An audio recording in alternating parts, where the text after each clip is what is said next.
Martin Luther King Jr. as a Cosmopolitan. Unfortunately, Martin Luther King Jr.'s interview could not be recorded. This will be a recap of the interview.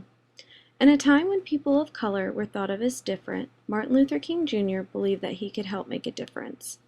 Martin Luther King Jr. was born on January 15, 1929 in Atlanta, Georgia. He is most famous for being a nonviolent civil rights activist in the United States during the 1950s and for his iconic I Have a Dream speech. King believed in the equality of people and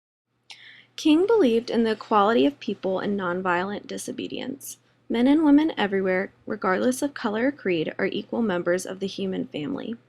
When asked what inspired King to advocate for racial equality, he spoke about the importance of his Christian faith and also drew inspiration from another cosmopolitan being, Mahatma Gandhi, in his peaceful teachings.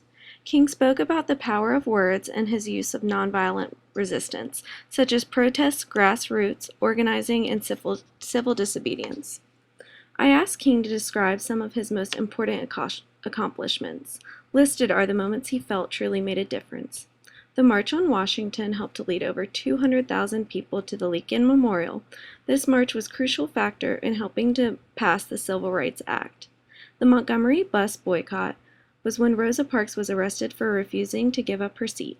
King led the boycott. This eventually led to the ruling that said segregated buses were unconstitutional. King served as the first president of the Southern Christian Leadership Conference. Its goals were to end all forms of segregation in a peaceful manner.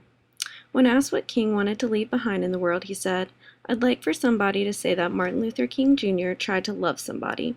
He said, "I want you to be able to say that day that I did try to feed the hungry. I want you to be able to say that day that I did try in my life to clothe those who were naked. I want you to say that I tried to love and serve humanity." When asked what King wanted to leave behind in the world, he spoke about leaving equality and peace.